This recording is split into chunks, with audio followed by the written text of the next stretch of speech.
வணக்கம். இன்று 7ஆம் வகுப்பு தமிழில் இருக்கக்கூடிய இலக்கண பகுதிகளில் இருக்கக்கூடிய கருத்துக்கள் என்ன அப்படின்னு சொல்லி நம்ம பார்த்துடலாம்.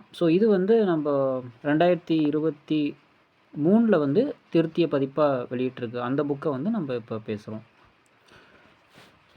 இந்த புத்தகத்தை பொறுத்த வரைக்கும் என்னென்ன இலக்கண பகுதிகள் இருக்குது அப்படின்னு சொல்லி பார்த்தா, குற்றிய லுகரம், குற்றிய லிகரம், குற்றிய லிகரம் இருக்குது. 4 வகை குறுக்கங்கள் இருக்குது. வழக்கு இருக்குது. இலக்கிய வகை சொற்கள் இருக்குது. ஓரெழுத்து ஒரு மொழி, பகுபதம், பகாபதம் இருக்குது. அடுத்து தொழிற்பெயர் இருக்குது. அணி இலக்கணம் இருக்குது. அதுலேயே அணி இலக்கணோட இன்னொரு பகுதி இருக்குது. அடுத்தது ஆகுபெயர். இதெல்லாம் தான் இந்த புத்தகத்தில் இருக்கக்கூடிய இலக்கண பகுதிகள். இதில் முதல் பாடத்தில் இருக்கக்கூடிய குற்றிய லுகரம், குற்றிய லிகரம் அப்படி என்ன கருத்துக்கள் இருக்குது அப்படின்னு சொன்னால், இது நினைவு கூறுக அப்படிங்கிறதுல ஒரு சின்ன இன்ஃபர்மேஷன் இருக்குது. என்ன அப்படின்னா, தமிழ் எழுத்துக்களை முதலெழுத்துக்கள், சார்பெழுத்துக்கள் என 2 வகை பிரிப்பர். தமிழ் எழுத்துக்களை வந்து நம்ம முதலெழுத்து, சார்பெழுத்து 2 வகையை பிரிப்போம். நம்மளுக்கு தெரியும். உயிரெழுத்து 12, மெய்யெழுத்து 18 ஆகிய 30 முதலெழுத்துக்கள் ஆகும். நம்மளுக்கு தெரியும் உயிரெழுத்து 12ம் மெய்யெழுத்து 18ம் சேர்ந்தது தான் 12 + 18, 30 எழுத்துக்கள். சார்பெழுத்துக்கள் 10 வகைப்படும். அவை உயிர்மை, ஆயுதம், உயிரளபடை, ஒற்றளபடை, குற்றிய லுகரம், குற்றிய லிகரம், ஐகார குறுக்கம், ஔகார குறுக்கம், மகர குறுக்கம், ஆயுத குறுக்கம். உயிர்மை, ஆயுதம், உயிரளபடை, ஒற்றளபடை, குற்றிய லுகரம், குற்றிய லிகரம், ஐகார குறுக்கம், ஔகார குறுக்கம், மகர குறுக்கம் அப்படின்னு நம்ம 10 இருக்குது. இது சார்பெழுத்து. சார்பெழுத்துக்களில் இருக்கக்கூடிய ஒன்று வந்து குற்றிய லுகரம். அதுதான் இப்போ நம்ம பார்க்குறோம். குழந்தை, வகுப்பு, பாக்கு. குழந்தை, வகுப்பு, பாக்கு. இந்த சொற்களை நம்ம ஒலித்து பார்க்கும் பொழுது, சொல்லி பார்க்கும் பொழுது 3 இடங்களிலுமே 3 சொற்களிலுமே கு என்னும் எழுத்தை உச்சரிப்பதில் வேறுபாடு இருக்கிறத காணலாம். அதாவது குழந்தை, வகுப்பு, பாக்கு. அவ்வெழுத்துக்கு சொல்லின் முதலிலும் இடையிலும் வரும் பொழுது முழுமையாக ஒலிக்கிறது. குழந்தை, வகுப்பு. சொல்லின் இறுதியில் வரும்பொழுது ஒரு மாத்திரைக்கு பதிலாக அரை மாத்திரை அளவு ஒலிக்கிறது. பாக்கு. கு, சு, டு, து, பு, ரு ஆகிய 6 வல்லின உகரங்களும் சொல்லின் இறுதியில் வரும்பொழுது ஒரு மாத்திரைக்கு பதிலாக அரை மாத்திரை அளவை ஒலிக்கும். இவ்வாறு தனக்குரிய ஓசையிலிருந்து குறைந்து ஒலிக்கும் உகரம் வந்து குற்றிய லுகரம் அப்படின்னு சொல்கிறாங்க. குறுமை கூட்டல் இயல் கூட்டல் உகரம் குற்றிய லுகரம். எஃகு, காசு, எஃகு, பயறு, பாட்டு, பந்து, சால்பு. காசு, எஃகு, பயறு, பாட்டு, பந்து, சால்பு. தனிக்குறில் எழுத்து அடுத்து வரும் வல்லின உகரங்கள் ஒரு மாத்திரை அளவுக்கு முழுமையாக ஒலிக்கும். தனிக்குறில் எழுத்தை அடுத்து வரும் வல்லின உகரங்கள் ஒரு மாத்திரை அளவு முழுமையாக ஒலிக்கும். வல்லினம் அல்லாத உகரங்கள் எப்பொழுதும் முழுமையாகவே ஒலிக்கும். இவ்வாறு ஓசை குறையாமல் ஒரு மாத்திரை அளவில் முழுமையாக ஒலிப்பதை முற்றிய லுகரம் என்பர். புகு, பசு, விடு, அது, வரு, மாவு 7. புகு, பசு, விடு, அது, வரு, மாவு 7. தனிக்குறில் எழுத்தை அடுத்து வரும் வல்லின உகரங்கள் ஒரு மாத்திரை அளவு முழுமையாக ஒலிக்கும். வல்லின அல்லாத உகரங்கள் எப்பொழுதும் முழுமையாக ஒலிக்கும். இவ்வாறு ஓசை குறையாமல் ஒரு மாத்திரை அளவில் ஒலிப்பதை முற்றிய லுகரம் சொல்கிறோம். தமிழ் எழுத்துக்களை குறிப்பிடுவதற்கு கரம், கான், காரம், கேரம் ஆகிய எழுத்துச்சாரிகளை நம்ம பயன்படுத்துகிறோம். கரம், கான், காரம், கேரம் இந்த மாதிரியான எழுத்துச்சாரிகளை பயன்படுத்துகிறோம். குறியெழுத்துக்களை குறிக்க கரம் அப்படின்னு நம்ம சொல்கிறோம். அகரம், இகரம், உகரம், ககரம், மகரம் இதெல்லாமே குறியெழுத்துக்களை குறிப்பதற்கு கரம் அப்படின்னு நம்ம சொல்கிறோம். நெடிலெழுத்துக்களை குறிக்கிறதுக்கு கான், ஐகான், ஔகான், காகான் அந்த மாதிரி நெடிலெழுத்துக்களை குறிப்பதற்கு கான், குறியெழுத்துக்களை குறிப்பதற்கு கரம், நெடிலெழுத்துக்களை குறிப்பதற்கு கான். குறில் நெடில் எழுத்துக்களை நெடில் எழுத்துக்களை குறிக்க காரம், மகாரம், ஏகாரம், ஐகாரம், ஔகாரம் இந்த மாதிரி எழுத்துக்களை நம்ம சொல்கிறோம். குறில் நெடில் எழுத்துக்களை குறிப்பதற்கு காரம் அப்படின்னு சொல்லி பயன்படுத்துகிறோம். ஆயுத எழுத்தை குறிக்கிறதுக்கு அக்கேனம். ஆயுத எழுத்தை பயன்படுத்துகிறது அக்கிரம். குறில் எழுத்தை குறிக்க அகரம். கரம் நெடில் எழுத்தில் குறிப்பதற்கு கான். குறில் நெடில் எழுத்துக்களை குறிக்கிறதுக்கு காரம், மகாரம், ஏகாரம், ஐகாரம், ஔகாரம். அந்த மாதிரி குறில் நெடில் எழுத்துக்களை குறிப்பதற்கு நாம் பயன்படுத்துகிறோம். ஆயுத எழுத்துக்கு வந்து அக்கிரம். குற்றிய லுகரத்தின் வகைகள் வந்து குற்றிய லுகரம் தனக்கு முன்னுள்ள எழுத்தை பொறுத்து 6 வகையாக பிரிக்கலாம். தனக்கு முன்னாடி இருக்கக்கூடிய எழுத்தை பொறுத்து 6 வகையாக பிரிக்கப்படும். நெடில் தொடர் குற்றியலுகரம், ஆயுதத்தொடர் குற்றியலுகரம், உயிர்த்தொடர் குற்றியலுகரம், வன்தொடர் குற்றியலுகரம், மென்தொடர் குற்றியலுகரம், இடைத்தொடர் குற்றியலுகரம். நெடில் தொடர், ஆயுதத்தொடர், உயிர்த்தொடர், வன்தொடர், மென்தொடர், இடைத்தொடர். நெடில் தொடர் குற்றியலுகரத்தை பொறுத்த வரைக்கும் தனிக்குறிலை தொடர்ந்து வரும் குற்றியலுகரம் நெடில் தொடர் குற்றியலுகரம் எனப்படும். இவை ஈரெழுத்து சொற்களாக மட்டுமே அமையும். பாகு, மாசு, பாடு, காது, ஆறு. தனி நெடிலை தொடர்ந்து வரும் குற்றியலுகரம் நெடில் தொடர் குற்றியலுகரம். இவை வந்து ஈரெழுத்து சொற்களாக அமையும். பாகு, மாசு, பாடு, காது, ஆறு. அடுத்தது ஆயுதத்தொடர் குற்றியலுகரம். ஆயுத எழுத்தை தொடர்ந்து வரும் குற்றியலுகரம் ஆயுதத்தொடர் குற்றியலுகரம் எனப்படும். எஃகு, அத்து. எஃகு, அத்து. உயிர்த்தொடர் குற்றியலுகரம் அப்படின்னா தனி நெடில் அல்லாத உயிர்மை எழுத்தை தொடர்ந்து வரும் குற்றியலுகரம் உயிர்த்தொடர் குற்றியலுகரம். தனி நெடில் அல்லாத உயிர்மை எழுத்தை தொடர்ந்து வரும் குற்றியலுகரம் உயிர்த்தொடர் குற்றியலுகரம். அரசு, ரா அப்படிங்கிறதுல ஈர்க்கூட்டல் ஆ அப்படின்னு வரும். கயிறு, அப்போ ஈ அப்படிங்கிறதுல ஈ கூட்டல் ஈ. 9 பா அப்படிங்கிறது இப்பு கூட்டல் ஆ. வரலாறு வாங்கிறதுல இல் கூட்டல் ஆ. தனி நெடில் அல்லாத உயிர்மை எழுத்தை தொடர்ந்து வரும் குற்றியலுகரம் உயிர்த்தொடர் குற்றியலுகரம். அந்த எழுத்தை பிரித்தோம் அப்படின்னா உயிரெழுத்து வந்துடுது இல்லையா? அதனால் அப்படி சொல்கிறாங்க. அடுத்தது வன்தொடர் குற்றியலுகரம் அப்படின்னா வல்லின, அதாவது இக்கு, இச்சு, இட்டு, இத்து, இப்பு, இரு. மெய்யெழுத்துக்களை தொடர்ந்து வல்லின மெய்யெழுத்துக்களை தொடர்ந்து வரும் குற்றியலுகரம் வன்தொடர் குற்றியலுகரம். பாக்கு, பேச்சு, பாட்டு, பத்து, உப்பு, பற்று. இதுக்கெல்லாமே இக்கு, இச்சு, இட்டு, இத்து, இப்பு, இரு. இந்த வல்லின மெய்யெழுத்துக்களை தொடர்ந்து வரும் குற்றியலுகரம். அந்த குசுடு துப்புருவது இல்லையா? அது வந்து வன்தொடர் குற்றியலுகரம். அடுத்து மென்தொடர் குற்றியலுகரம்னா மெல்லின எழுத்துக்கள் இங்கு, இஞ்சு, இன்னு, இந்து, இம்மு, இன்னு. இந்த மாதிரி மெய்யெழுத்துக்களை தொடர்ந்து வரும் குற்றியலுகரம் மென்தொடர் குற்றியலுகரம். பங்கு, மஞ்சு, பண்பு, பந்து, அம்பு, கன்று. இந்த மாதிரி வரக்கூடியது. இடைத்தொடர் குற்றியலுகரம் அப்படின்னா இடையின் எழுத்துக்கள் இரு, இ, இர், இல், இவ், இல், இல். இந்த மாதிரி மெய்யெழுத்துக்களை தொடர்ந்து வரும் குற்றியலுகரம் இடைத்தொடர் குற்றியலுகரம் அப்படின்னு நம்ம சொல்கிறோம். இடையின மெய்யெழுத்தை தொடர்ந்து வரும் குற்றியலுகரம் இடைத்தொடர் குற்றியலுகரம். எய்து, மார்பு, சால்பு, மூழ்கு. அந்த மாதிரி இவ் என்னும் எழுத்தை தொடர்ந்து வரும் குற்றியலுகர சொற்கள் இல்லை. இவ் என்னும் எழுத்தை தொடர்ந்து வரும் குற்றியலுகர சொற்கள் இல்லை. மேலும் சு, டு, ரு ஆகியவை இறுதியாக அமையும் இடைத்தொடர் குற்றியலுகர சொற்களும் இல்லை. சு, டு, ரு ஆகியவை இறுதியாக அமையும் இடைத்தொடர் குற்றியலுகர சொற்களும் இல்லை. அடுத்தது குற்றிய லிகரம். குற்றிய லிகரம் பொறுத்த வரைக்கும் வரகு கூட்டல் யாது. வரகு கூட்டல் யாது இங்கே இரு சொற்களையும் சேர்த்து விரைவாக ஒழித்து பார்க்கணும். வரகியாது, வரகு கூட்டல் யாது வரகியாது அப்படின்னு சொல்கிறோம் இல்லையா? இந்த வரகியாது என ஒழிப்பதை அறியலாம். முதல் சொல்லின் இறுதியில் உள்ள கூ, அதாவது வரகு இல்லையா, அதில் கூ என்னும் எழுத்து கி வரகி அப்படின்னு இல்லை. கூ வரகு கூட்டலையாது வரகின்னு மாறுது இல்லையா? முதல் சொல்லின் இறுதியில் உள்ள கூ என்னும் எழுத்து கி என்று ஒலிக்கிறது. அதுவும் முழுமையாக ஒரு மாத்திரை அளவு ஒலிக்காமல் அரை மாத்திரை அளவு ஒலிக்கிறது. இவ்வாறு தன் மாத்திரை அளவில் குறுகி ஒலிக்கும் இகரம் குற்றிய லிகரம் அப்படின்னு சொல்கிறாங்க. குறுமை கூட்டல் இயல் கூட்டல் இகரம் குற்றிய லிகரம் அப்படின்னு சொல்கிறாங்க. குற்றிய லிகரம் 2 இடங்கள் மட்டும்தான் வரும் அப்படிங்கிறோம். குற்றிய லுகர சொற்களை தொடர்ந்து எகரத்தை முதலெழுத்தாக கொண்ட சொற்கள் வரும் பொழுது குற்றிய லுகரத்தில் உள்ள உகரம் இகரமாக மாறும். அதாவது குற்றியலுகர சொற்களை தொடர்ந்து எகரத்தை முதலாக கொண்ட சொற்கள் வரும் பொழுது குற்றியலுகரத்தில் உள்ள சொற்கள் உகரம் இகரமாக மாறும்.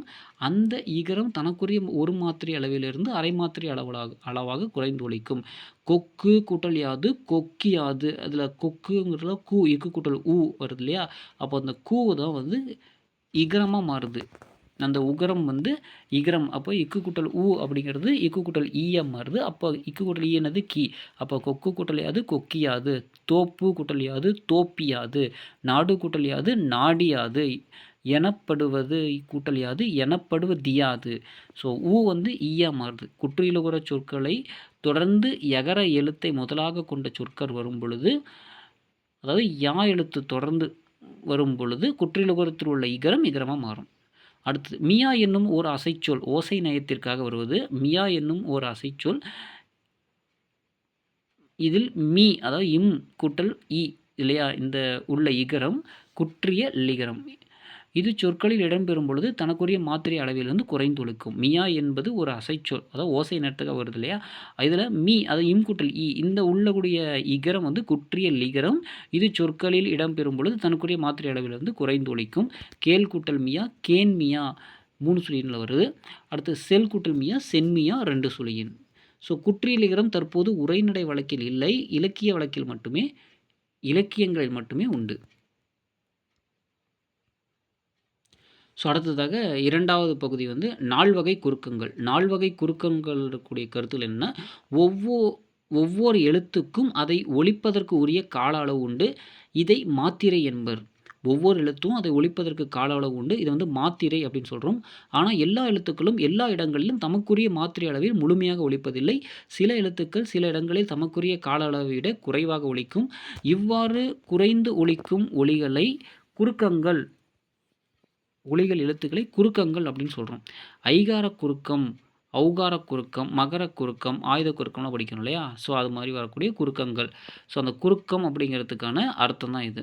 ஸோ ஒவ்வொரு எழுத்தையும் அதை ஒலிப்பதற்குரிய கால அளவு இருக்குது. இதை மாத்திரை அப்படின்னு நம்ம சொல்கிறோம். ஆனால் எல்லா எழுத்துக்களும் எல்லா இடங்களிலும் தமக்குரிய மாத்திரை அளவில் முழுமையாக ஒலிப்பதில்லை. சில எழுத்துக்கள் சில இடங்களில் தமக்குரிய மாத்திரை அளவை விட குறைவாக ஒலிக்கும். இவ்வாறு குறைந்து ஒலிக்கும் எழுத்துக்களை குறுக்கங்கள் அப்படின்னு சொல்கிறோம். ஐகார குறுக்கம் அப்படிங்கிறது, ஐகார குறுக்கம் அப்படின்னா ஐ கை பை, ஐ கை பை என்ன ஐகார எழுத்து தனித்து வரும் இடங்களில் தனக்குரிய 2 மாத்திரை அளவில் முழுமையாக ஒலிக்கிறது. ஐ கை பை இந்த மாதிரி தனித்து வரும் இடங்களில் 2 மாத்திரை அளவு முழுமையாக ஒலிக்கும். வையம், சமையல், பறவை என சொற்களில் முதல், இடை, இறுதி ஆகிய இடங்களில் வரும் பொழுது தனக்குரிய 2 மாத்திரை அளவிலிருந்து குறைந்து ஒலிக்கிறது. வையம், சமையல், பறவை என முதல்ல வருது இல்லையா, ஐ அப்படிங்கிறது எழுத்து தான் வையம். இடையில் வந்து சமையல், மை, பறவை, வை. ஸோ ஆகிய இடங்களில் வரும்பொழுது தனக்குரிய 2 மாத்திரை அளவிலிருந்து குறைந்து ஒலிக்கிறது. இவ்வாறு குறைந்து ஒலிக்கும் ஐகாரம் ஐகார குறுக்கம்.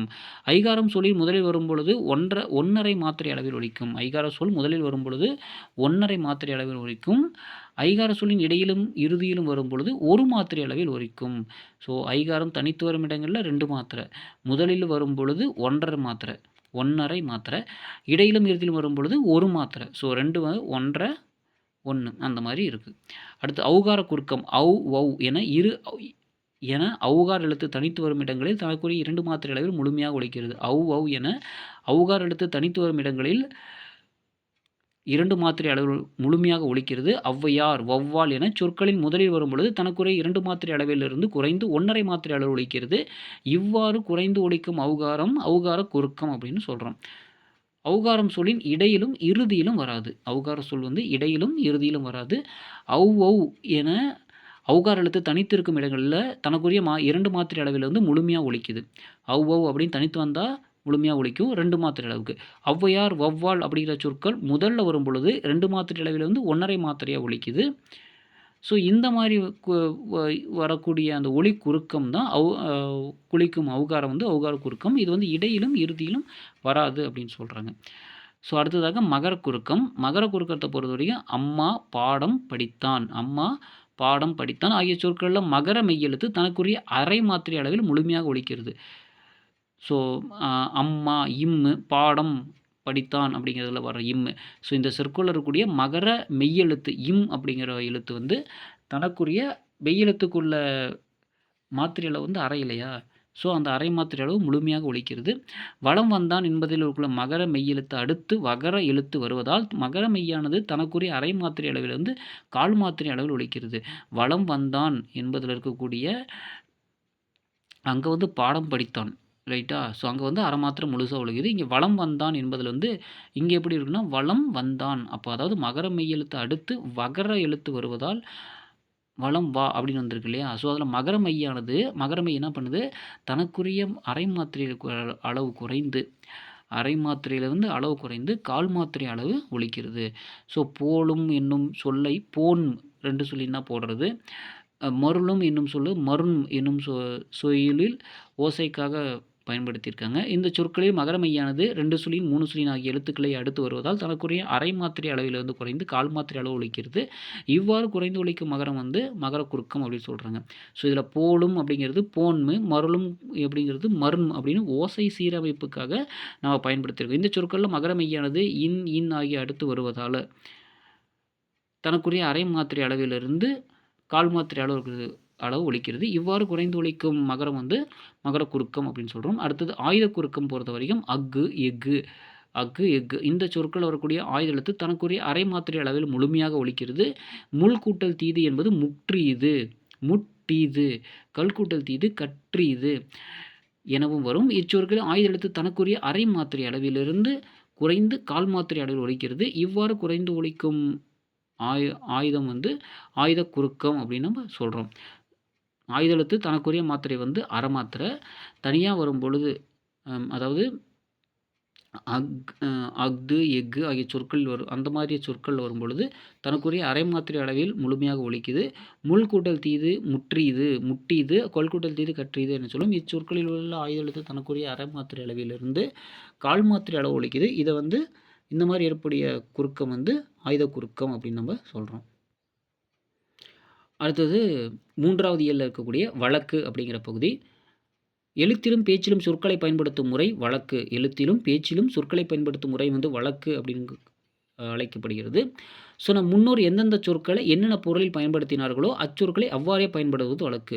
நம் முன்னோர் எந்தெந்த சொற்களை என்னென்ன பொருளில் பயன்படுத்தி வந்தார்களோ அந்த சொற்களை அவ்வாறே பயன்படுத்துவதை வழக்கு என்பர். இயல்பு வழக்கு, தகுதி வழக்கு என இருவகைப்படும். இயல்பு வழக்கு, தகுதி வழக்கு என இருவகைப்படும். இயல்பு வழக்கு அப்படிங்கிறது ஒரு பொருளை அதற்குரிய இயல்பான சொற்களால் குறிப்பிடுவது இயல்பு வழக்கு எனப்படும். ஒரு பொருளை அதற்கே உரிய இயல்பான சொற்களால் குறிப்பிடுவது இயல்பு வழக்கு எனப்படும். இயல்பு வழக்கு 3 வகைப்படும். இலக்கணமுடையது, இலக்கணப்போலி, மருவு. இலக்கணமுடையது, இலக்கணப்போலி, மருவு. ஸோ இயல்பு வழக்கில் வந்து வழக்கு அப்படிங்கிறது இயல்பு வழக்கு, தகுதி வழக்கு. அந்த இயல்பு வழக்குலேயும் 3: இலக்கணமுடையது, இலக்கணப்போலி, மருவு. இலக்கணமுடையது இயல்பு வழக்கில் இலக்கணமுடையது படிக்கிறப்போ நிலம், மரம், வான், எழுது. நிலம், மரம், வான், எழுது ஆகிய சொற்களை பார்க்கும் பொழுது இவை தமக்கே உள்ள பொருளை எவ்வகை மாறுபாடும் இல்லாமல் இயல்பாக தருகின்றன. இவ்வாறு இலக்கணம் நெறி மாறாமல் முறையாக அமைந்த சொல் இலக்கணமுடையது ஆகும். இலக்கணமுடையது அப்படிங்கிற வகையில் நிலம், மரம், வான், எழுது ஆகிய சொற்களை பார்க்கும் பொழுது இவை தமக்கே உண்டான பொருளை வந்து எவ்வகை மாறுபாடும் இல்லாமல் இயல்பாக தருது. இவ்வாறு இலக்கண நெறி மாறாமல் முழுமையாக அமைந்த சொற்கள் வந்து இலக்கணமுடையது அப்படின்னு நம்ம சொல்கிறோம். அடுத்தது இலக்கண போலி அப்படிங்கிறது. இலக்கண போலி அப்படின்னா இல்லத்தின் முன்பகுதியை இல்முன் அப்படின்னு குறிக்க வேண்டும். அதனால் அதனை நம் முன்னோர் முன்றில் என மாற்றி வழங்கினர். இல்லத்தின் முன்பகுதியை வந்து இல்முன் 2 சுழின் இல்முன் என்று குறிக்க வேண்டும். ஆனால் அதனை நம் முன்னோர்கள் வந்து முன்றில் என மாற்றி வழங்கினர். கிளையின் நுனிப்பகுதியை கிளை நுனி என கூறாமல் நுனிக்கிளை என குறிப்பிடுகிறோம். கிளை நுனி அப்படின்னு சொல்லாமல் நுனிக்கிளை அப்படின்னு சொல்கிறோம். இல்முன் சொல்லாமல் முன்றில்னு சொல்கிறோம். ஸோ இவ்வாறு இலக்கண முறைப்படி அமையாவிடினும் இலக்கணம் உடையவை போலவே ஏற்றுக்கொள்ளப்படும் சொற்கள் இலக்கண போலி எனப்படும். இலக்கண போலி என்பது பெரும்பாலும் சொற்களின் பின்பகுதிகள் இடம் மாறி வருவதையே குறிக்கும். இலக்கண போலி என்பது பெரும்பாலும் சொற்களின் முன்பின் பகுதிகள் இடம் மாறி வருவதையே குறிக்கும். எனவே இலக்கண போலியை முன்பின்னாக தொக்க போலி என குறிப்பிடுவர். ஸோ இலக்கண போலி அப்படிங்கிறது பெரும்பாலும் முன்பின் பகுதிகள் வந்து இடம் மாறி வருவதை தான் நம்ம குறிக்குது. எனவே இலக்கண போலி வந்து முன்பின் தொக்க போலி அப்படின்னு நம்ம சொல்கிறோம். ஸோ எடுத்துக்காட்டாக புறநகர், கால்வாய், தசை, கடைக்கண். புறநகர், கால்வாய், தசை, கடைக்கண். ஸோ வாயில், வாசல். இல்லத்துக்குள் நுழையும் வழி. இல்லத்துக்குள் நுழையும் வழி இல்வாய். அதாவது இல்லத்தின் வாய் என குறிப்பிட வேண்டும். ஆனால் அதன் வாயில் என வழங்குகிறோம். இது இலக்கண போலியாகும். வாயில், வாசல் என்ன வித்தியாசம்னா இல்லத்தின் நுழையும் வழி வந்து இல்வாய், இல்லத்தின் வாய் என குறிப்பிட வேண்டும். ஆனால் இதனை வாயில் என வழங்குகிறோம். இது இலக்கண போலி. வாயில் என்னும் சொல்லை பேச்சு வழக்கு சொல்லில் வாசல் என வழங்குகிறோம். இது மருவு ஆகும். வாயில் எனும் சொல்லை வந்து பேச்சு வழக்கில் வாசல் என்று சொல்கிறோம். இது மருவு அப்படின்னு சொல்கிறோம். மருவு அப்படின்னா நாம் எல்லா சொற்களையும் எல்லா இடங்களிலும் முழுமையாக வடிவத்தில் பயன்படுத்துவது இல்லை. தஞ்சாவூர் என்னும் பெயரை தஞ்சை என்றும் திருநெல்வேலி என்னும் பெயரை நெல்லை என்றும் வழங்குகிறோம். இவ்வாறு இலக்கண நெறியிலிருந்து பிறந்து சிதைந்து வழங்கும் சொற்கள் மருவு சொற்கள். கோவை, குடந்தை, எந்தை, போது, சோனாடு இதெல்லாமே மருவு சொற்கள் தான். அடுத்தது தகுதி வழக்கு. தகுதி வழக்கை பொறுத்த வரைக்கும் ஏதேனும் ஒரு காரணத்தினால் பிறரிடம் சொல்ல தகுதியற்ற சொற்களை தகுதியான வேறு சொற்களால் குறிப்பிடுவது தகுதி சொற்களாகும். இது தகுதி வழக்கு 3 வகைப்படும். தகுதி வழக்கு அப்படிங்கிறது ஏதேனும் ஒரு காரணத்தினால் பிறரிடம் சொல்ல தகுதியற்ற சொற்களை தகுதியான வேறு சொற்களால் குறிப்பிடுவது தகுதி வழக்காகும். இது தகுதி வழக்கு 3 வகைப்படும். இடக்கரடக்கல், மங்கலம், குழுவுக்குறி. இடக்கரடக்கல், மங்கலம், குழுவுக்குறி. இடக்கரடக்கல் அப்படின்னா பிறரிடம் வெளிப்படையாக சொல்லத்தகாத சொற்களை தகுதியுடைய வேறு சொற்களால் கூறுவது இடக்கரடக்கல். பிறரிடம் வெளிப்படையாக சொல்ல தகாத சொற்களை தகுதியுடைய வேறு சொற்களால் கூறுவது இடக்கரடக்கல் ஆகும். கால் கழுவி வந்தான், குழந்தை வெளியே போய்விட்டது, ஒன்றுக்கு போய் வந்தேன், இதெல்லாமே இடக்கரடக்கல்ல வரும். அதாவது சொல்லத்தகாத சொற்களை தகுதியுடைய வேறு சொற்களாக கூறுவது இடக்கரடக்கல். மங்கலம் அப்படின்னா செத்தார் என்பது மங்களம் இல்லாத சொல் என நம் முன்னோர் கருதினர். செத்தார் அப்படிங்கிறது மங்களம் இல்லாத சொல் அப்படின்னு நம் முன்னோர்கள் கருதியிருக்காங்க. எனவே செத்தார் என குறிப்பிடாமல் துஞ்சினார் என குறிப்பிட்டனர். நாம் இக்காலத்தில் இயற்கை எய்தினார் என்று குறிப்பிடுகிறோம். அதாவது துஞ்சினார், இயற்கை எய்தினார் குறிப்பிடுகிறோம். இவ்வாறு மங்களமில்லாத சொற்களை மங்களமான வேறு சொற்களால் குறிப்பிடுவதை மங்களம் அப்படின்னு சொல்கிறோம். மங்களமில்லாத சொற்களை மங்களமான வேறு சொற்களால் குறிப்பிடுவது மங்களம் அப்படின்னு சொல்கிறோம். ஓலை அப்படிங்கிறத திருமுகம்னு சொல்கிறோம். ஓலைங்கிறத திருமுகம்னு சொல்கிறோம். கருப்பாடு வெள்ளாடுன்னு சொல்கிறோம். விளக்கை அணை அப்படிங்கிறது விளக்கை குளிரவை. சுடுகாடு அப்படிங்கிறது நன்காடு. ஓலை திருமுகம், கருப்பாடுங்கிறது வெள்ளாடு, விளக்கை அணை விளக்கை குளிரவை, சுடுகாடு நன்காடு, இதெல்லாம் சொல்கிறோம். அடுத்தது குழுவுக்குறி அப்படின்னா பலர் கூடியிருக்கும் இடத்தில் சிலர் மட்டும் தமக்குள் சில செய்திகளை பகிர்ந்து கொள்ள விரும்பினால் மற்றவர்கள் புரிந்து கொள்ள இயலாத வகையில் செய்திகள் சொற்களை பயன்படுத்துவர். இவ்வாறு ஒரு குழுவினர் ஒரு பொருள் அல்லது செயலை குறிக்க தமக்குள் பயன்படுத்தி கொள்ளும் சொற்களை குழுவுக்குறி அப்படின்னு நம்ம சொல்கிறோம். பலர் கூடியிருக்கும் இடத்துல சிலர் மட்டும் தமக்குள் சில செய்திகளை பகிர்ந்து கொள்ள விரும்பினால் மற்றவர்கள் புரிந்து கொள்ள இயலாத வகையில் சொற்களை பயன்படுத்துவர். இவ்வாறு ஒரு குழுவினர் ஒரு பொருள் அல்லது செயலை குறிக்க தமக்குள் பயன்படுத்தி கொள்ளும் சொற்களை குழுவுக்குறி எனப்படும். பொன்னை பரி என பொற்கொள்ளர் பயன்படுத்துவாங்க. பொன்னை பரி என பொற்கொள்ளர் பயன்படுத்துவது. ஆடையை காரை என யானைப்பாகர் பயன்படுத்துவது. ஆடையை காரை என யானைப்பாகன் பயன்படுத்துவது. இது எல்லாமே குழுவுக்குறி தான். ஸோ இடக்கரடக்கல், மங்கலம், குழுவுக்குறி மூன்றும் ஒரு சொல்லுக்கு மாற்றாக வேறு சொல்லை பயன்படுத்தும் முறைகளாகும். நாகரிகம் கருதி மறைமுகமாக குறிப்பிடுதல் இடக்கரடக்கல். நாகரிகம் கருதி மறைமுகமாக குறிப்பிடுதல் இடக்கரடக்கல். மங்களமற்ற சொற்களை மாற்றி மங்கள சொற்களால் குறிப்பிடுதல் மங்களம். மங்களமற்ற சொற்களை மாற்றி மங்கள சொற்களால் குறிப்பிடுவது மங்களம். பிறர் அறியாமல் ஒரு குழுவுக்கு மட்டும் புரியும் வகையில் குறிப்பிடுதல் குழுவுக்குறி. பிறர் அறியாமல் ஒரு குழுவிற்கு மட்டும் புரியும் வகையில் குறிப்பிடுதல் குழுவுக்குறி. ஸோ போலி அப்படிங்கிறது அறம் செய்ய விரும்பு, இது ஔவையார் வாக்கு. அரண் வலியுறுத்தல் என்பது திருக்குறள் அதிகாரங்களில் ஒன்று. ஸோ இந்த தொடரில் அறம், அரண் ஆகிய சொற்கள் ஓர் எழுத்து மாறியுள்ளது, ஆனால் பொருள் மாறவில்லை. அறம் செய்ய விரும்பு அப்படின்னாலும் அரண் செய்ய விரும்பு அப்படின்னாலும் மாறல. அறம் செய்ய விரும்புன்னு ஔவையார் சொல்லியிருக்காங்க. அரண் வலியுறுத்தல் திருக்குறளில் இருக்கக்கூடிய ஒரு அதிகாரத்தில் இருக்குது. ஸோ இதில் அறம், அரண் இதில் ஒரு எழுத்து மாறி இருக்குது, ஆனால் பொருள் மாறல. ஸோ இவ்வாறு சொல்லில் முதலிலோ இடையிலோ இறுதியிலோ இயல்பாக இருக்க வேண்டிய ஒரு எழுத்துக்கு பதிலாக வேறொரு எழுத்து இடம்பெற்று அதே பொருள் தருவது போலி அப்படின்னு சொல்கிறோம்.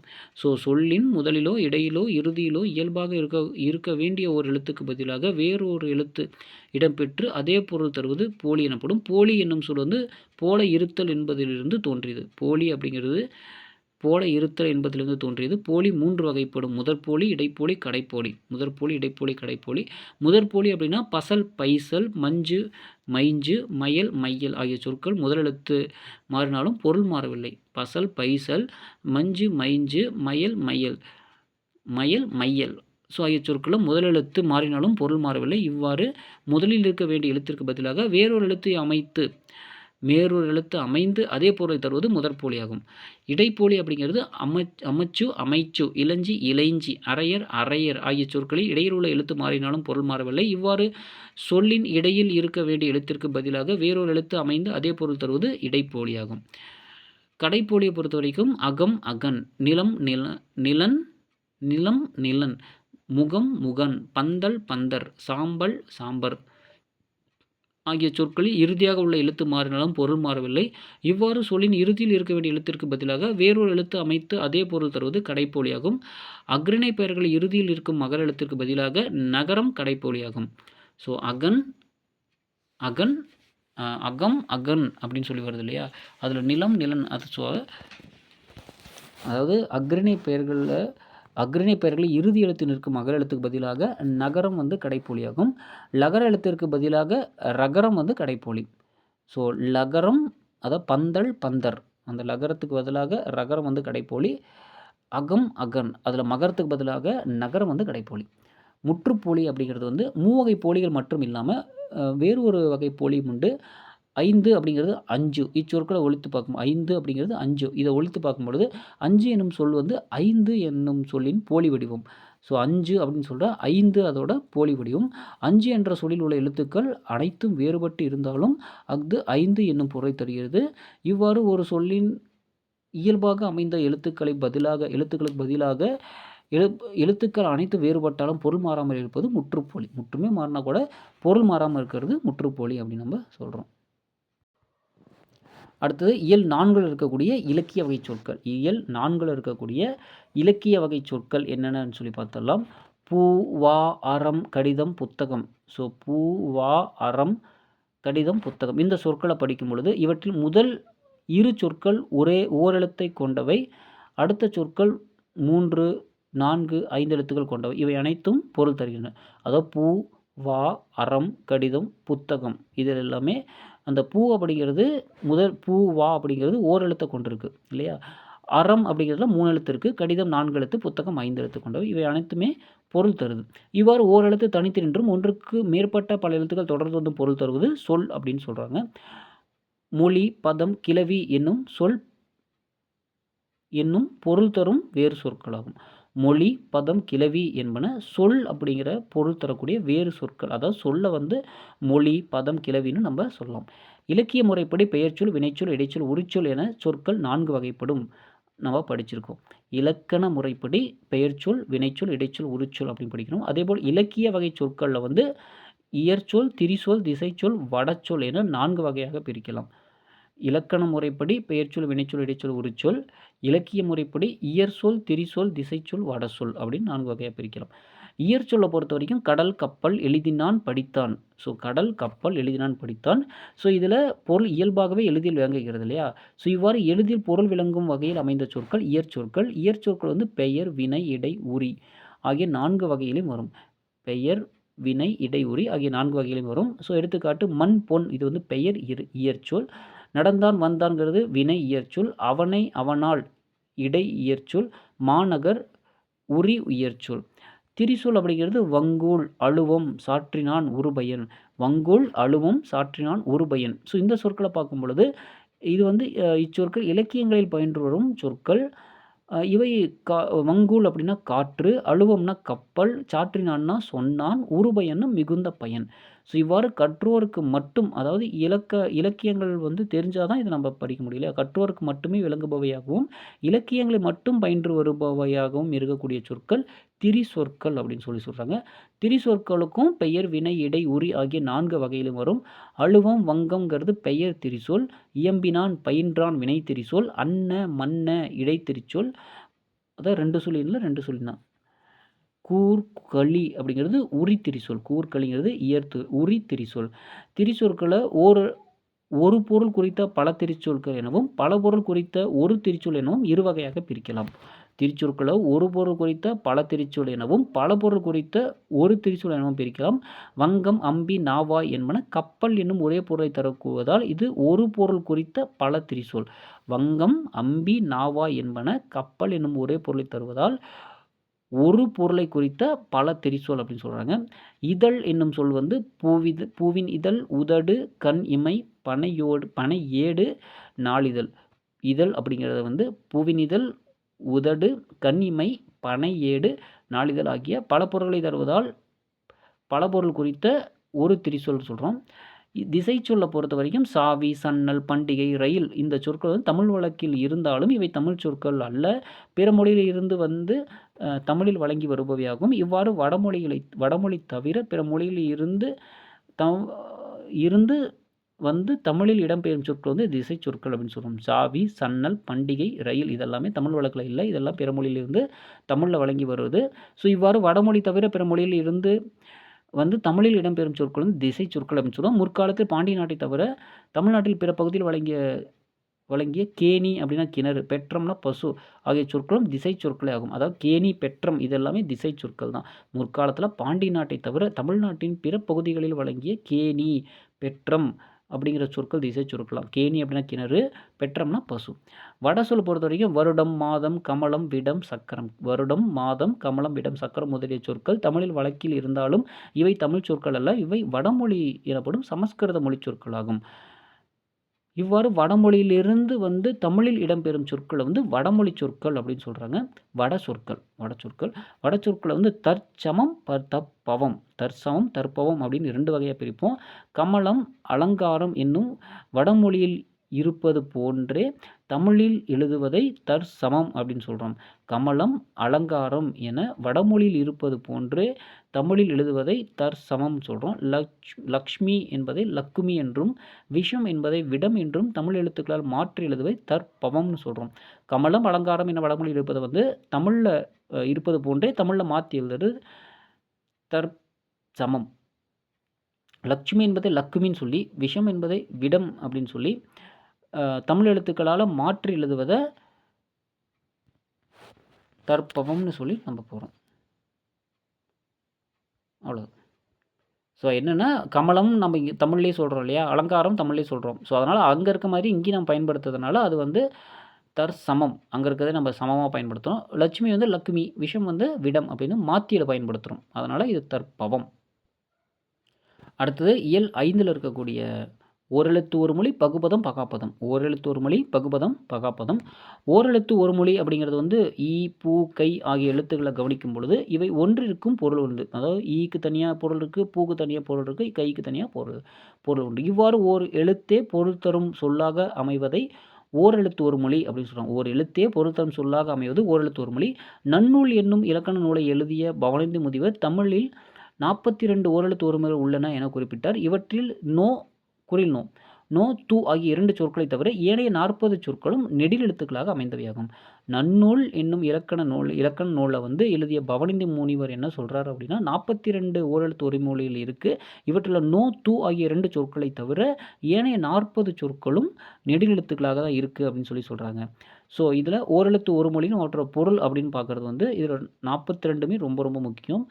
ஆனா பசு, ஈனா கொடு, ஊனா இறைச்சி, ஏ அம்பு, ஐ தலைவன், ஓ மதகு நீர் தாங்கும் பலகை, கா சோலை, கூ பூமி, கை ஒழுக்கம், கோ அரசன், சா இறந்து போ, சி இகழ்ச்சி, சே உயர்வு, சோ மதில், தா கொடு, தீ நெருப்பு, தூ தேய்மை, தூய்மை, தே கடவுள், தை தைத்தல், நா நாவு, நீ முன்னிலை, நே அன்பு, நை இழிவு, நோ வறுமை, பா பாடல், பூ மலர், பே மேகம், பை இளமை, போ செல், மா மாமரம், மீ வான், மூ மூப்பு, மே அன்பு, மை அஞ்சனம், மோ மோத்தல், யா அகலம், வா அழைத்தல், வி மலர், வை புல், வௌ கவர், நோ நோய், து உண். ஸோ ஆ பசு, ஈ கொடு, ஊ இறைச்சி, ஏ அம்பு, ஐ தலைவன், ஓ மதகுநீர் தாங்கும் பலகை, கா சோலை, கூ பூமி, கை ஒழுக்கம், கோ அரசன், சா இறந்து போ, சி இகழ்ச்சி, சே உயர்வு, சோ மதில், தா கொடு, தீ நெருப்பு, தூ தூய்மை, தே கடவுள், தை தைத்தல், நா நாவு, நீ முன்னிலை ஒருமை, நே அன்பு, நை இழிவு, நோ வறுமை, பா பாடல், பூ மலர், பே மேகம், பை இளமை, போ செல், மா மாமரம், மீ வான், மூ மூப்பு, மே அன்பு, மை அஞ்சனம், மோ மோத்தல், யா அகலம், வா அழைத்தல், வி மலர், வை புல், வௌ கவர், நோ நோய், து உண். அடுத்தது பகுபதத்தை பொறுத்த வரைக்கும் வேலன், படித்தான் ஆகிய சொற்களை கவனிக்கும் பொழுது வேலன் என்னும் சொல்ல வேல் கூட்டல் அன் அப்படின்னு சொல்லி பிரிக்கலாம். படித்தான் அப்படின்னு பிரிக்கும் பொழுது படி கூட்டல் இத்து கூட்டல் ஆண் என பிரிக்கலாம். படி கூட்டல் இத்து கூட்டல் ஆண் என பிரிக்கலாம். இவ்வாறு சிறு சிறு உறுப்புகளாக பிரிக்கும் வகையில் அமையும் சொற்களை பகுபதங்கள் அப்படின்னு சொல்கிறோம். பிரிக்கப்படும் உறுப்புகளை பகுபத உறுப்புகள் என குறிப்பிடுறோம். அதில் பெயர் பகுபதம், வினைப்பகுபதம் அப்படின்னு நம்ம சொல்கிறோம். பெயர் பகுபதத்தை பொறுத்த வரைக்கும் பகுபதமாக அமையும் பெயர் சொற்கள் பெயர் பகுபதாகும். பகுபதமாக அமையும் சொற்கள் பெயர் பகுபதாகும். இதனை பொருள், இடம், காலம், சினை, குணம், தொழில் என 6 வகைப்படுத்துவர். பொருள், இடம், காலம், சினை, பண்பு, தொழில் என 6 வகைப்படும் பெயர் பகுபதம். பொருள் பொன்னன், பொன் கூட்டல் எண். இடம் நாடன், நாடு கூட்டல் எண். காலம் சித்திரையான், இது சித்திரை கூட்டல் ஆண். சினை கண்ணன், கண் கூட்டல் அன். பண்பு இனியன், இனிமை கூட்டல் அன். தொழில் வந்து உழவன், உழவு கூட்டல் அன். ஸோ பெயர் பெயர் பகுபதத்தை பொறுத்தவரைக்கும் பகுபதமாக அமையும் பெயர் சொற்கள் பெயர் பகுபதம் பொருள், இடம், காலம், சினை, குணம், பண்பு, தொழில் ஆகிய 6 வகையாக நம்ம பிரிக்கலாம். பொருளுங்கிறப்ப பொன்னன், அதாவது பொன் கூட்டல் அன். இடம் வந்து நாடன், நாடு கூட்டல் அன். காலம் சித்திரையான், சித்திரை கூட்டல் ஆண். சினையன் சினை வந்து கண்ணன், கண் கூட்டல் அன். பண்பு இனியன், இனிமை கூட்டல் அன். தொழில் உழவன், உழவு கூட்டல் அன். அடுத்தது வினை பகுபதம். பகுபதமாக அமையும் வினைச்சொல் வினை பகுபதமாகும். பகுபதமாக அமையும் வினைச்சொல் வினை பகுபதமாகும். உண்கிறான், உன் கூட்டல் கின்று கூட்டல் ஆண். அடுத்தது பகுபத உறுப்புகள். பகுபத உறுப்புகள் 6 வகைப்படும். அவை பகுதி, விகுதி, இடைநிலை, சந்தி, சாரியை, விகாரம். பகுபதத்தின் முதலில் அமைந்து முதன்மையான பொருளை தருவது பகுதி ஆகும். பகுபதத்தின் பகுதி கட்டளையாகவே அமையும். பகுபதத்தின் முதலில் அமைந்து முதன்மையான பொருளை தருவது பகுதியாகும். வினை பகுபதத்தின் பகுதி கட்டளையாகவே அமையும். பகுபதத்தின் இறுதியில் அமைந்து திணை, பால், எண், இடம் ஆகியவற்றையோ முற்று, எச்சம் ஆகியவற்றையோ காட்டுவது விகுதியாகும். பகுபதத்தின் இறுதியில் அமைந்து திணை, பால், எண், இடம் ஆகியவற்றையோ முற்று, எச்சம் ஆகியவற்றையோ காட்டுவது விகுதியாகும். பகுபதத்தின் விகுதிக்கும் இடையில் அமைந்து பகுதிக்கும் விகுதிக்கும் இடையில் அமைந்து காலம் அல்லது எதிர்மறையை காட்டுவது இடைநிலையாகும். பகுதிக்கும் விகுதிக்கும் இடையில் அமைந்து காலம் அல்லது எதிர்மறையை காட்டுவது இடைநிலையாகும். பெரும்பாலும் பகுதிக்கும் இடைநிலைக்கும் இடையே அமைந்து மெய்யெழுத்து சந்தி எனப்படும். பகுதிக்கும் இடைநிலைக்கும் இடையே இடம்பெறும் மெய்யெழுத்து சந்தி அப்படின்னு பெறும். பெரும்பாலும் இடைநிலைக்கும் விகுதிக்கும் இடையே இடம்பெறும் சொல் வந்து இடம்பெறும் அசைச்சொல் வந்து சாரியை. பெரும்பாலும் இடைநிலைக்கும் விகுதிக்கும் இடையே இடம்பெறும் அசைச்சொல் வந்து சாரியை எனப்படும்.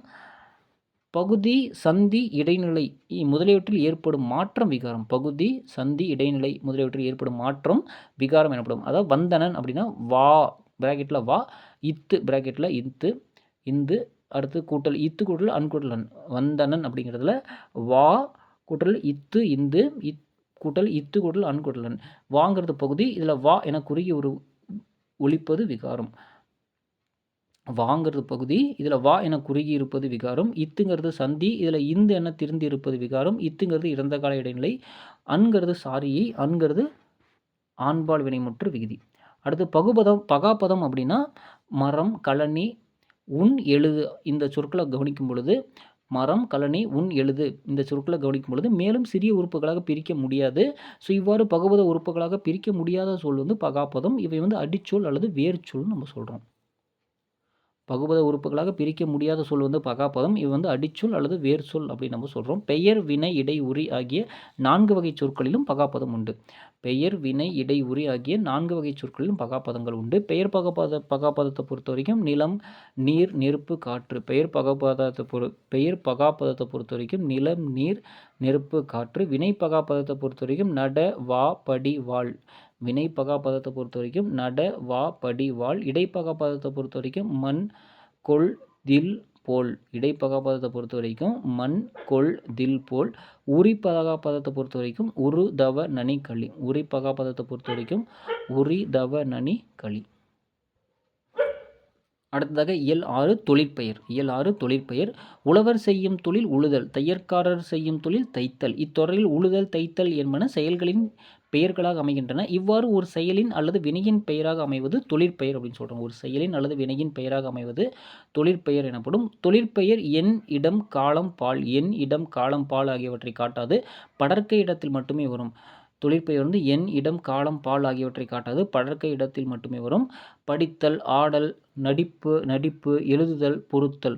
படித்தல், ஆடல், நடிப்பு, எழுதுதல், பொருத்தல். தொழிற்பெயரை விகுதி பெற்ற தொழிற்பெயர், முதல்நிலை தொழிற்பெயர், முதல்நிலை திரிந்த தொழிற்பெயர் என வகைப்படுத்துவோம். தொழிற்பெயரை வந்து விகுதி பெற்ற தொழிற்பெயர், முதல்நிலை தொழிற்பெயர், முதல்நிலை திரிந்த தொழிற்பெயர் என வகைப்படுத்துவோம். விகுதி பெற்ற தொழிற்பெயர் அப்படின்னா நடத்தல், உண்ணல், வாழ்வு, வாழ்க்கை ஆகிய பெயர்களை கவனியுங்கள். நடத்தல், உண்ணல், வாழ்வு, வாழ்க்கை.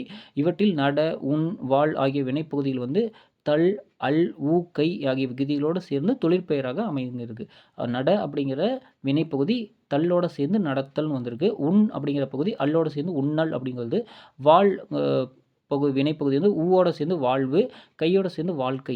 ஸோ அந்த மாதிரி நட, உண், வாழ் அப்படிங்கிற வினைப்பகுதி தல், அல், ஊ, கை ஆகிய விகுதிகளோடு சேர்ந்து தொழிற்பெயராக அமைகின்றன. இவ்வாறு வினைப்பகுதியுடன் தொழிற்பெயர் விகுதி சேர்ந்து வருவது விகுதி பெற்ற தொழிற்பெயராகும். தல், அல், அம், ஐ, கை, வை, கு, பு, உ, தி, சி, வி, மை போன்றவை தொழிற்பெயர் விகுதிகளாகும். என்னென்ன?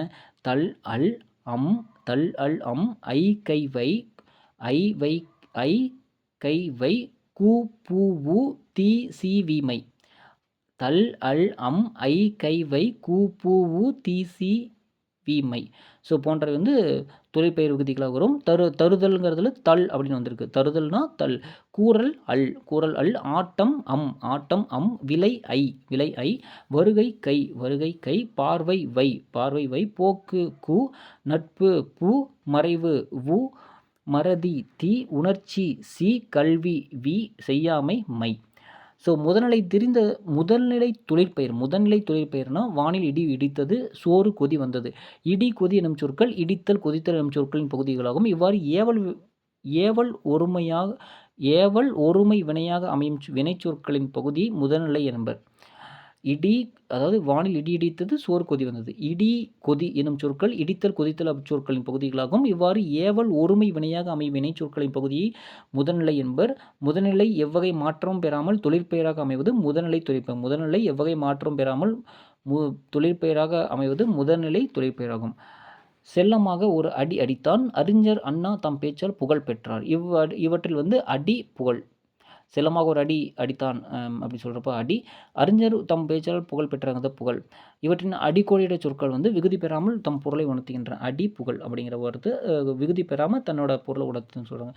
இது வந்து முதல்நிலை தொழிற்பெயர். முதல்நிலை திரிந்த தொழிற்பெயர் அப்படின்னா தமிழ் படிக்கும் பேறு பெற்றேன். உணவின் சூடு குறையவில்லை. இத்தொடரை வந்து பேரு சூடு ஆகிய சொற்களை கவனிக்கும் பொழுது பெரு சுடு என்னும் பகுதிகளின் முதலெழுத்து நீண்டு பேரு சூடு அப்படின்னு தொழிற்பெயராக மாறி உள்ளன. இவ்வாறு முதல்நிலை திரிந்து வருவதால் உருவாகும் தொழிற்பெயர் முதல்நிலை திரிந்த தொழிற்பெயர் அப்படின்னு நம்ம சொல்கிறோம். விடு வீடு, மீன், கோல், உடன்பாடு அப்படிங்கிறது விடு அப்படிங்கிறது முதல்நிலை தொழிற்பெயர். வீடு அப்படின்னு சொன்னால் அது முதல்நிலை திரிந்த தொழிற்பெயர். மீன், கோல், உடன்பாடு இதெல்லாமே மாறி வருது. அடுத்தது அணி இலக்கணம். இயல் 7 அணி இலக்கணம். அணி என்னும் சொல்லுக்கு அழகு என்பது பொருள். ஒரு செய்யுளை சொல்லாலும் பொருளாலும் அழகு பெறச் செய்தலை அணி என்பர். அணி அப்படின்னா அழகு என்பது பொருள். ஒரு செய்யுளை சொல்லாலும் பொருளாலும் அழகு பெறச் செய்தலை அணி என்பர். உவமை அணிங்கிறது மயில் போல ஆடினால், மீன் போன்ற கண். இத்தொடர்களை படியுங்கள். இத்தொடரில் நடனம் ஆடும் பெண்ணோடு மயிலையும் கண்ணுடன் மீனையும் ஒப்பிட்டுள்ளனர். இவ்வாறு ஒப்பிட்டு கூறப்படும் பொருளை வந்து உவமை அல்லது உவமானம் அப்படின்னு சொல்கிறாங்க. உவமையால் விளக்கப்படும் பொருளை உவமேயம் என்பர். இந்த தொடர்களில் வந்துள்ள போல போன்ற என்பவை வந்து உவம உருவுகளாகும். அதாவது மயில் போல ஆடினால், மீன் போன்ற கண். இத்தொடரில் படியுங்கள். ஸோ இந்த தொடர் படிக்கும் பொழுது மயில் போன்ற மீன் போன்ற கண்கள் இல்லையா, இதில் நடனம் ஆடும் பெண்ணோடு வந்து மயில் போல் ஆடினால் அப்படின்னா என்ன சொல்கிறாங்க, நடனம் ஆடும் பெண்ணை வந்து மயிலோட ஒப்பிட்டிருக்காங்க. மீன் போன்ற கண் வந்து மீன் மாதிரி இருக்குதுன்னு சொல்லி ஒப்பிட்டிருக்கு. இவ்வாறு ஒப்பிட்டு கூறும் பொருளை வந்து மயில் மீன் சொல்கிறோம் இல்லையா, அந்த மயில் மீன்கள் தான் உவமை அல்லது ஓமானம்னு சொல்கிறோம். எந்த மாதிரி இருக்குது, மயில் மாதிரி ஆடுற அப்படின்னு சொல்கிறது, மீன் மாதிரி கண் இருக்குன்னு சொல்கிறது. எந்த பொருளை வந்து ஒப்பிட்டு கூறுறோமோ அது வந்து உவமை அல்லது ஓமானம். உவமையால் விளக்கப்படும் பொருள் வந்து உவமேயம். ஸோ நம்மளோட கண், நம்மளோட டான்ஸு இதெல்லாம் தான் உவமேயம் சொல்கிறோம். இத்தொடரில் வந்துள்ள போல போன்ற அப்படிங்கிறது உவம உருபு. அகழ்வாரை தாங்கும் நிலம் போல தம்மை இகழ்வார் பொறுத்தல் தலை. இது வந்து பொறையுடைமையில் வருது. அகழ்வாரை தாங்கும் நிலம் போல தம்மை இகழ்வார் பொறுத்தல் தலை, இது பொறையுடைமையில் வருது. பூமி தன்னை தோண்டுபவரை பொறுத்து கொள்வது போல நாம் நம்மை இகழ்ந்து பேசுபவரை பொறுத்து கொள்ள வேண்டும் என்பது இக்குறளின் பொருள். இதில் பூமி தன்னை தோண்டுபவரை பொறுத்து கொள்ளுதல் என்பது உவமை. நம்மை இகழ்ந்து பேசுபவரை பொறுத்து கொள்ள வேண்டும் என்பது ஒப்பிடப்படும் பொருள் உவமேயம். போல அப்படிங்கிறது ஓம உருபு.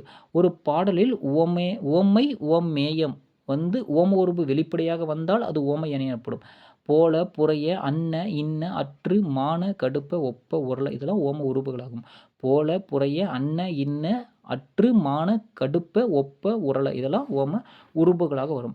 எடுத்துக்காட்டு ஓமையணி. எடுத்துக்காட்டு ஓமையணியை பொறுத்த வரைக்கும் தொட்டனை தூறும் மணற்கேணி மாந்தருக்கு கற்றனை தூறும் அறிவு. இது கல்வி அப்படிங்கிற அதிகாரத்தில் இருக்குது. தொட்டனைத்து ஊறும் மணற்கேணி மாந்தர்க்கு கற்றனைத்து ஊறும் அறிவு. மணற்கேணியில் தோன்றிய அளவுக்கு நீர் ஊறும் மனிதர்கள் கற்கும் அளவிற்கு ஏற்ப அறிவு பெருகும் என்பது இக்குறளின் கருத்தாகும். இதில் தொட்டனைத்து ஊறும் மணற்கேணி என்பது உவமை, மாந்தருக்கு கற்றனைத்து ஊறும் அறிவு என்பது உவமேயம். இடையில் அது போல் என்னும் ஓம உருபு மறைந்து வந்துள்ளது. இவ்வாறு உவமை ஒரு தொடராகவும் உவமேயம் ஒரு தொடராக வந்து ஓம உருபு மறைந்து வந்தால் அது எடுத்துக்காட்டு ஓமை அணியாகும். அடுத்தது இல் பொருள் ஓமையணி. மாலை வெயிலில் மலைத்தூறல் பொன் மழை பொழிந்தது போல் தோன்றியது. மாலை வெயிலில் மலைத்தூறல் பொன்மழை பொழிந்தது போல் தோன்றியது. காளை கொம்பு முளைத்த குதிரை போல பாய்ந்து வந்தது. காளை கொம்பு முளைத்த குதிரை போல பாய்ந்து வந்தது. இத்தொடரில் பொன்மழை பொழிந்தது போல, கொம்பு முளைத்த குதிரை போல என்னும் உவமைகள் வந்துள்ளன. உலகில் பொன்மழையாக பொழிவதும் இல்லை, கொம்பு முளைத்த குதிரையும் இல்லை. இவ்வாறு உலகில் இல்லாத ஒன்றை உவமையாக கூறுவது இல் பொருள் ஓமையணி. இல்லாத பொருளை கூறும் ஓமையணி இல் பொருள் ஓமையணின்னு சொல்கிறோம். மாலையில் வெயிலில் மலைத்தூறல் பொன்மலை போல் பொழிந்து பொன்மலை பொழிந்தது போல் தோன்றியது. காளை கொம்பு முளைத்த குதிரை போல் அப்படிங்கிறது எல்லாமே பொன்மலை பொழிந்தது போல், கொம்பு முளைத்த குதிரை போல், இதெல்லாமே இல் பொருள் ஓமையணி. அடுத்ததாக உருவகணி. இயல் 8 உருவகணி. உருவகணியை பொறுத்த வரைக்கும் ஒரு பொருளை விளக்க மற்றொரு பொருளை ஓமையாக கூறுவது ஓமையணி. ஒரு பொருளை விளக்க மற்றொரு பொருளை ஓமையாக கூறுவது ஓமையணி அப்படின்னு நம்ம படிக்கிறோம். உவமை வேறு ஓமிக்கப்படும் பொருள் வேறு என்று இல்லாமல் இரண்டும் ஒன்றே என்று தோன்றும்படி கூறுவது உருவகணி. உவமை வேறு ஓமிக்கப்படும் பொருள் வேறு என்று இல்லாமல் இரண்டும் ஒன்றே என்று தோன்றும்படி கூறுவது உருவகணி. இதில் உவமிக்கப்படும் பொருள் முன்னும் ஓமை பின்னுமாக அமையும். உவமிக்கப்படும் பொருள் முன்னும் உவமை பின்னுமாக அமையும். தேன் போன்ற தமிழ் என்று கூறுவது உவமை. தமிழாகிய தேன் என்னும் பொருளில் தமிழ் தேன் என்று கூறுவது உருவகம். தேன் போன்ற தமிழ்னு சொன்னால் அது உவமை. தமிழாகிய தேன் என்னும் பொருளில் தமிழ் தேன் அப்படின்னு சொன்னால் உருவகம்.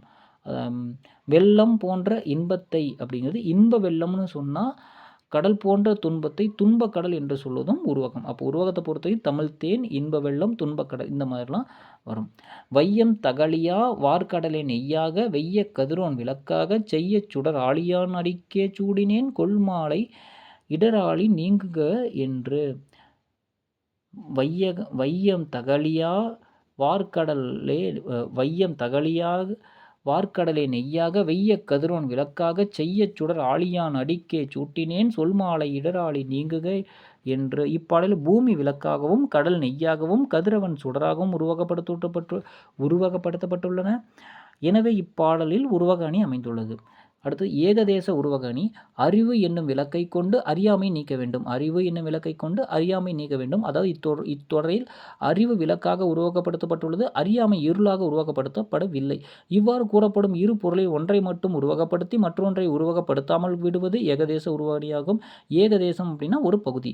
பெருமைக்கும் ஏனை சிறுமைக்கும் தத்தம் கருமே கட்டளைக்கல். பெருமைக்கும் ஏனை சிறுமைக்கும் தத்தம் கருமமே கட்டளைக்கல். விளக்கம் வள்ளுவர் மக்களின் செயல்களை பொன்னின் தரத்தை அறிய உதவும் உரைக்கல்லாக உருவக செய்துவிட்டு வள்ளுவர் மக்களோட செயல்களை பொன்னின் தரத்தை அறிய உதவும் உரைக்கல்லாக உருவகம் செய்துவிட்டு மக்களது உயர்வையும் தாழ்வையும் பொன்னாக உருவகம் செய்யவில்லை. எனவே இக்குறளில் இடம்பெற்றிருப்பது ஏகதேச உருவக அணியாகும்.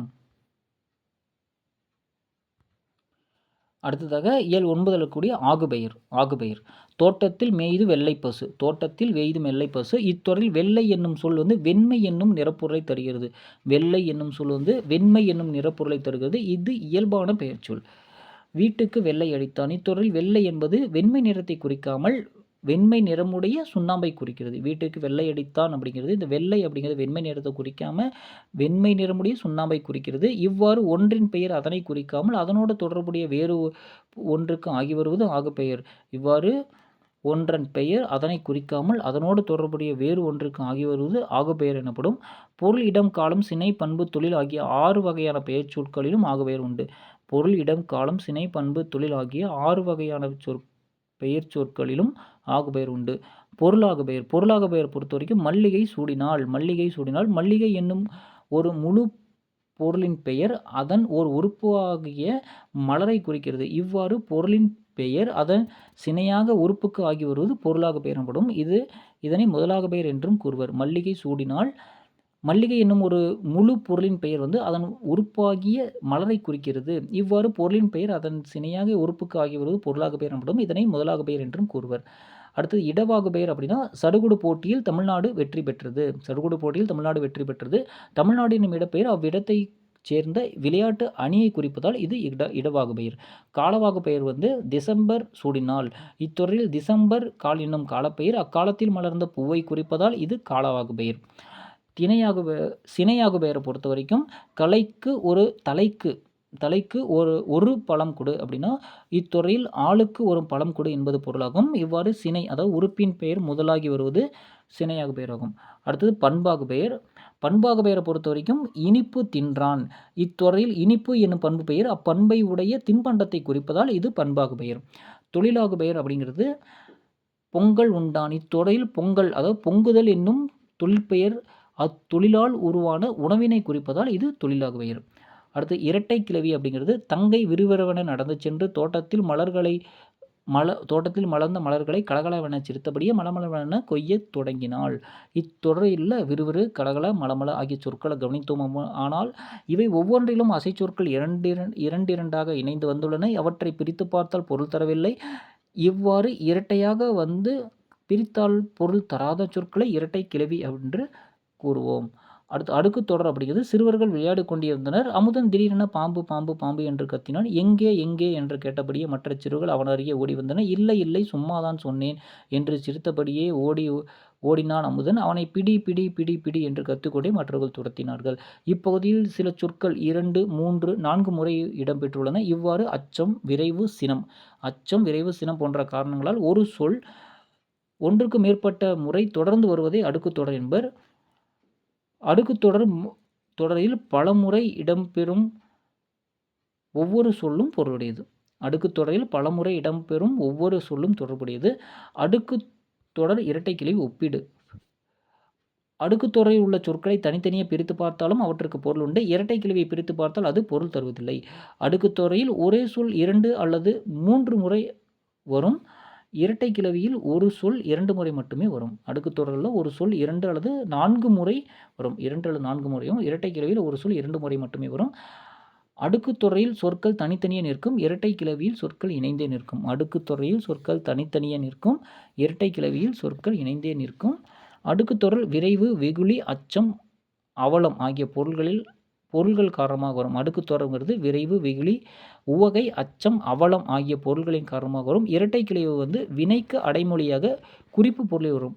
இரட்டை கிளவி அப்படிங்கிறது வினைக்கு அடையாக குறிப்பு பொருளில் வரும். ஸோ இத்துடன் 7ஆம் வகுப்பில் இருக்கக்கூடிய கருத்துக்கள் எல்லாமே பார்த்தாச்சுன்னு நினைக்கிறேன். ஸோ நம்ம அடுத்து வரக்கூடிய பகுதியில் நம்ம பார்க்கலாம். தேங்க்யூ.